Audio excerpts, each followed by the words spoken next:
আমরা তো যে পরিমাণ ঘাম ফেলি, এরা তো ঘামই হয় না। এরা হইল জাস্ট সিস্টেমের কারণে কিছু সব মানুষ আছে যার কারণে দেশটা এরা অনেক উপরে নিয়ে গেছে। কোনো কিছু কম নাই। লন্ডনে আপনি 7 মাস ঘরের বাইরে যেতে পারবেন না ঠান্ডার কারণে। আমেরিকায় 6-7 মাস জ্যাকেট ছাড়া আপনি ঘর থেকে বেরোতে পারবেন না। আমাদের দেশটা এত সুন্দর, 34 ঘন্টায় আপনি বাইরে থাকতে পারবেন, মাত্র 3 মাস একটু বেশি ঠান্ডা থাকে। এই দেশটায় আমি দেখছি যে অনেক উপরে নিয়ে যাওয়া সম্ভব। আমি দেখেন আমার এমপি হিসেবে আমার কাজটা কি, আমার কাজ হলে এই যে ছেলেরা যারা বেকার, যারা কাজ না পাওয়ার কারণে 2.5 লাখ টাকা 5 লাখ টাকা দিয়ে বিদেশ যেতে চায়, এই জিনিসটা দিয়া সৌদি কুয়েতে কোনো লাভ হয় না। এই 5 লাখ 7 লাখ টাকা তুলতে তুলতে জীবন শেষ হয়ে যায়। আপনি দেখেন, চিন্তা করতে পারছেন 4 মাস আগে এই যে যতগুলা দোকান আমার সামনে দেখতেছেন, এরা সামনে আগে ওইদিকে এইখানে যখন সুন্দর ওয়ার্কওয়ে হবে, সবগুলা দোকানের মোকাবালি দিতে আসবে। এইখানে মিনিমাম আরো 50টা দোকান হবে। আর 3 কিলোমিটার জায়গা যদি আমি রাস্তা করি, তাহলে আরো অন্তত 70-80টা দোকান হবে। এর মানে আরো 70-80টা ছেলের ব্যবসার ব্যবস্থা হবে। আমি বাইরে থেকে পর্যটক নিয়ে আসবো, এরা এখানে বড় হোটেল বানাবো, 5 স্টার হোটেল বানাইবো, বানাই এইখানের মধ্যে ভালো ভালো রেস্টুরেন্ট করবো। আমার ইচ্ছা হইল সোনারঘাটের একটা ছেলেও 5 লাখ টাকা খরচ করে বিদেশ যাওয়া লাগতো না। আমরা চা বাগান আছে, আমরা ফরেস্ট এরিয়া আছে, 2টা ফরেস্ট আছে। আমরা সারা বাংলাদেশে এত সম্পদ কোন উপজেলার নাই। আমাদের চা বাগান, আমাদের ফরেস্ট আছে, মানে লেগে সাতচুরি আছে, আমাদের রেমা কালেঙ্গা আছে, আমাদের খোয়াই নদী আছে, আমাদের স্থলবন্দর আছে, আমাদের রেল লাইন আছে। রেল লাইনটাকে যদি ঠিক করে দেয়, তাতেই তো অর্থের কেন কি দরকার যে আমরা এই উন্নয়ন গুলা করলে অসুবিধাটা কি হয়? আমরা কেন বিদেশ দিয়ে আরেক দেশে গোলামি করবো? আরে কাজ করলে গান করলে নিজের মাটিতে ফেলি, মরমু যেহেতু এই মাটিতে সকল বলে দিতে চাই। একটু কষ্ট করলো বেদাবেদ বুঝলা চলেন সবাই মিললা, কত দলিত আপনারা করেন, দলের দরকার নাই, দল আপনারা দলেরটা করেন, কিন্তু সোনারঘাটের সাথে তো এক হবেন, হইলে তো সোনারঘাটটা লাগাই নিবেন। আমি তোমাদের ছোট যারা আছে, আমি বলি না যে ভাই তোমরা এই দল করো এই দল করো, আমি এক দল করি তুমি আরেক দল করো, কোনো অসুবিধা নেই। কিন্তু সোনারঘাটের সাথে আজকে যে নদীটা, এইখানে তো সব দলের লোক পানিতে যাবে, এই যে স্পিড মধ্যে সবাই উঠবে। আমি এমপি হিসাবে তোমাদের যা প্রোটেকশন লাগে আমি দিব, কোনো অন্যায় আমি হইতে দিব না। সোনারঘাটের মাটিতে কোনো অন্যায় আমি হইতে দিব না। আমি শপথ করে বলতেছি, কোনো দুর্নীতি হারাম আমি খাবো না এবং কাউকে খাইতে দিব না। যতদিন এমপি আছি বললে বলবো, আমার একটা বিশ্বাস আছে যে ভালোবাসা আমি পাইছি, ভালোবাসার নাই আমি আখেরাত বন্ধ করতে চাই। আমার একটা বিশ্বাস আছে যে আপনারা সঠিক পড়াশোনার মধ্য দিয়া নিজেদেরকে সহযোগিতা করে একটা জায়গায় আমরা যাইতে চাই, আমরা বঙ্গবন্ধু সোনার বাংলা বানাইতে চাই। আমি কথা দিচ্ছি, জননেত্রী শেখ হাসিনার কাছে 2-3 বছরের মধ্যে জননেত্রী শেখ হাসিনার কাছে আমি বঙ্গবন্ধু সোনার বাংলার একটা কনসেপ্ট, একটা ধারণা আমি ওনারে উপহার দিতে চাই। দেখেন, আমি কথা দিচ্ছি, আগামী 4.5 বছর আমি এমপি আছি।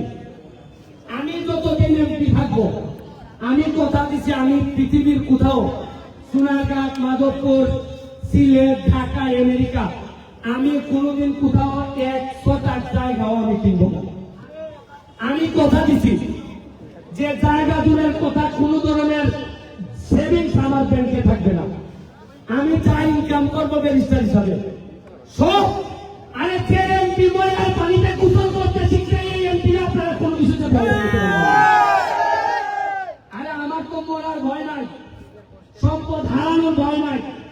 80 লাখ টাকা খরচ করছি এই জায়গায়, মাত্র 9 লাখ টাকা পাইছি, প্রায় 69 লাখ খরচ করছি।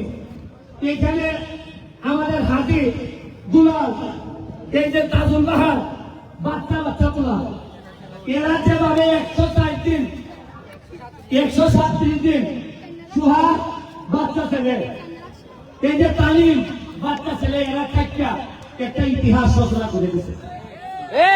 আমি আরো কত লোক উমরান আমাদের ফুটবল একাডেমির ছেলেরা কাজ করছে, বিডি টিমের ছেলেরা বাহির থেকে আইসা আমাদের জন্য সহযোগিতা করে গেছে। এই ময়লা পরিষ্কারের হাত এরা দিচ্ছে কত। আপনারা জানেন যে এই যে পানিগুলা প্রায় 57টা বাথরুমের লাইন আর এই জায়গায় দিয়ে দিছিল, বাথরুমের লাইন এই নদীতে ছিল। আস্তে আস্তে এলার কাছে আল্লাহ রাস্তা চাইয়া বন্ধ করছি, কইছি রে ভাই আস্তে আস্তে বন্ধ করো। চিন্তা করা যায় মানুষের যেভাবে ফুসফুস না থাকলে কষ্ট হয়, একটা এলাকায় নদী না থাকলে কি করে আপনি জানেন? এই নদীটা না থাকলে আজকে যদি বাজারে একটা আগুন লাগে পানি পাইতেন কোথায়? এই বিল্ডিংটা করেন, এই বিল্ডিংটা আগুনে লাগলে এই জায়গাতে পানি ছিল না, আপনারা পানি কোথা থেকে দিতেন? এখন তো আপনারা 5 মিনিটের ভিতর পানি দিয়ে দিবেন। এত প্রকৃতি আমাদেরকে আল্লাহ আমাদেরকে এত দিচ্ছে, কিন্তু দেয় নাই খালি আমাদের মাথার মধ্যে বুদ্ধি আর সততা দেয় নাই। বহুদিন আগে এই জায়গার মধ্যে স্পিড করতে হতো। শুনেন, আমরা কোনো কিছুই বাদ নাই, সবই পাইছি, আমাদের কোনো কিছু কম ছিল না। আমি আর এইসবে যাইতে চাই না, আমার লজ্জা হয়। আরে যে এলাকায় জন্মাইছি এই এলাকার মানুষের জন্য যদি জীবনটাই দিতে না পারলাম, বরং এই এলাকার মানুষের ব্যবহার করে আমরা সম্পদ বানাইছি। এই এলাকার মাথার মধ্যে কাঁঠাল ব্যাংকে আমরা শত শত জমি রাখছি। এইগুলা আপনারা আর বছর 2-1 মধ্যে যদি আমার মাইরা না ফেলেন, আমার যে শত্রু আমি বাঁচবো কিনা জানি না। যদি মাইরা না ফেলেন 2 বছরের মধ্যে দেখবেন গত 40 বছরে আপনাদেরকে কি পরিমাণ ঠকানো হয়েছে। আপনাদেরকে কেন? ব্যারিস্টার সুমন এমপি হওয়ার পর মাত্র 4.5 মাসে 29-30 কোটি টাকা বরাদ্দ পায়। আমি এই কথা আপনাদেরকে বলে দিয়েছিলাম, কি আশ্চর্যের দেশ আমার। কেন আমি বলে দিলাম জনগণকে যে আমরা টাকা পাইছি আমি, আর এইদিকে আমার বাপের টাকা, এটা আপনাদের টাকা। এই জন্য মহান সংসদে আমার নামে বিচার, স্পিকারের কাছে বিচার, মাননীয় প্রধানমন্ত্রীর কাছে বিচার। আমি নাকি সব বইলা দিতেছি, এটা নাকি এমপি সাহেবের নাকি লজ্জা হয়।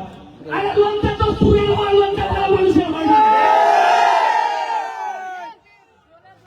যারা চুরি করেন ধান্দা, এদের লজ্জা হয়। মানুষের টাকা মানুষের হিসাব দিব, এইটাতে আমার অপরাধটা কোথায়? মানে আপনাদের অধিকারের টাকা আমি তো মাত্র, আরে আমি তো গিয়ে চান্দি আমাজনের বাসায় আগে টাকা রাখা হইতো, মানুষের বিশ্বাস করে টাকা রাখতো, আমার অফিসারে রাখতো, আমার বাবার আমলে আমার মনে আছে। আর আমি তো সেই আমানতদার, 7 লাখ মানুষের আমানতদার আমি। আমার কাজ হচ্ছে গিয়ে জননেত্রী শেখ হাসিনার সরকার যে টাকা দিবে, এইটা আল্লাহ হাতের নাতে সবগুলো টাকা আপনার ঘরে পৌঁছাই দেয়। আমি এমপি হিসাবে আমার কাজ না কিতা সাথে 3 লাখ 4 লাখ নেতা লইয়া টাকা খাই দিতাম। এগুলো আপনাদেরকে বুঝতে হবে, জানতে হবে, আমাদেরকে সহযোগিতা করতে হবে। আমি আপনাদের সময় নষ্ট করব না। আগামী 1 মাস এটা থাকবে। আমরা মাত্র শুরু করছি কাজ, মেইন কাজ এখনো শুরুই করি নাই। এই কাজটা করতে মিনিমাম 1 থেকে 150 কোটি টাকা লাগবে। আমি ব্যারিস্টার সুমন এই 150 কোটি টাকা আনলেও এই কাজ আমি করবো। আপনারা জানেন গত 5 দিনে আরো 4 কোটি 60 লাখ টাকা বরাদ্দ আমাদেরকে কল করছে, প্রতি ইউনিয়নে 20 লাখ টাকা করে। এই যে মসজিদ মাদ্রাসা দেওয়ার জন্য আমি সবার কাছ থেকে অ্যাপ্লিকেশন চাইছি। আমাদের এখন কেন প্রতিদিনই টাকা আসে ওরা বলে রাখে, যতদিন ব্যারিস্টার সুমন এমপি আছে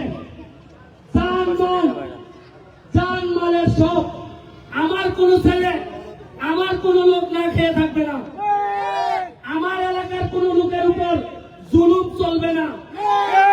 আমি বইলা দিছি আবারও, আমি 2 নম্বরই করব না, কাউরে 2 নম্বরই করতে দিব না। শুনেন, এমপি আমারে অনেকে মনে করে আমি দুর্বল, আরে দুর্বল হওয়ার জন্যই তো আমি এমপি হয়েছি। আমারে সাধারণ মানুষ জানিয়ে দিবে, দাব দিবে, ওই তুমি আমি অভাবও আছি, এই জন্যই তো আমি নেতা। আমি বাইরে হওয়া দিতাম না, আমার সাথে কি আমি বিশাল এটা হইতাম নি। এখন আমার একটা টাকালি দেয়, আমি ওই না যদি আমার যদি ওজন করতাম না বাড়িতে কেন যেতাম বেটায় ভোট দিতে আমার গেলি তো, বেটায় ভোট দিতে আমার বলানো ধরতো। আমি এমপি যদি না হইতে পারি এমপি সাজা দিতাম আমার কাম। আমি যে কোনো সময় আমার এলাকার সাথে আমি এমপি গিরি সাজা দেব। তোমরা কথা দিলাম এলাকার সাথে প্রয়োজনে এমপি গিরি সাজা দেব। তারপরও যে শপথ আমি নিচ্ছি, যে দায়িত্ব আমি নিচ্ছি, এই দায়িত্ব থেকে এক শুরু আমি সফল। আমি নামাজ হবে এখন, আমি আজকে ঢাকা যাচ্ছি, আপনাদের জন্য দোয়া করি, আমার জন্য দোয়া করবেন। যতগুলা রাস্তা সোনারঘাট মাধবপুরের ভাঙা আছে সবগুলা রাস্তা ঠিক করতেছি। কয় বাংলার বীজটা আমি খবর হই, এই যে বীজটা এই বীজটা সার্ভে হইতেছে, যে ব্রিজ আগে 50 কোটি হইবার কথা, এই ব্রিজ এখন 156 কোটি লাগে।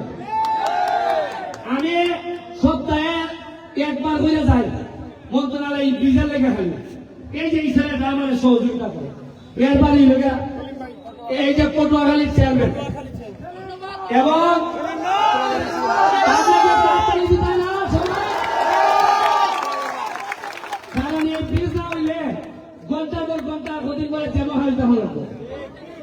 ব্রিজ হইব, এটা রাস্তা বড় হইব।